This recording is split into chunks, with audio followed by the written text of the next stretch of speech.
It's time to fire this thing up. Hit it.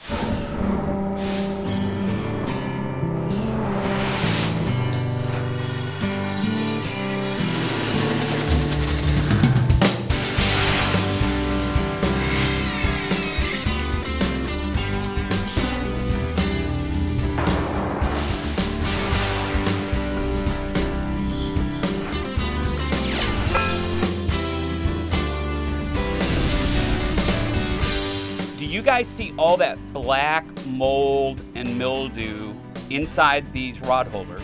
Okay, these are plastic inserts, and this is notorious, okay, around any waterfront. I'm telling you, this problem is very, very common, and it's very challenging to get anything down in there, especially your finger. You know, your finger only goes so deep. Check this out, come down here. See how deep my finger goes? Well, that insert goes much deeper than that.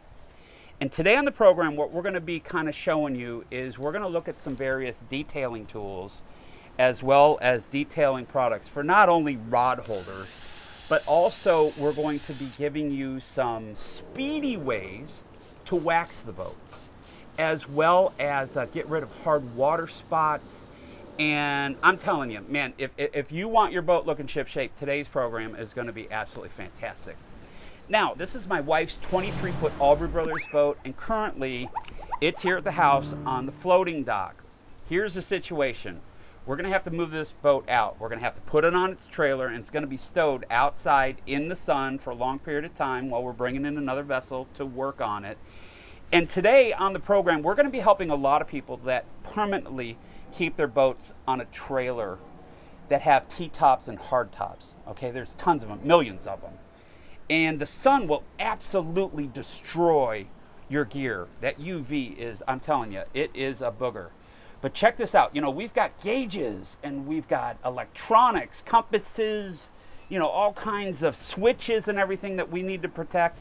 The actual fiberglass and gel coat itself, your vinyl seats, your expensive outboard engines. I'm telling you, you've got so much money in the boat. We're gonna show you a great way to save all of this gear with a sacrificial material. Okay, we're talking about canvas. And man, do we have a cool factory tour lined up for you. We're gonna be up in Gloversville, New York at TaylorMade, and they are making a T-top cover for boat owners like you and me, and we're also gonna show you how to install it onto the boat. But where we need to begin is we need to give kudos to all the fabulous companies who help make ShipShape TV possible. So I'm gonna get to work and you guys listen up.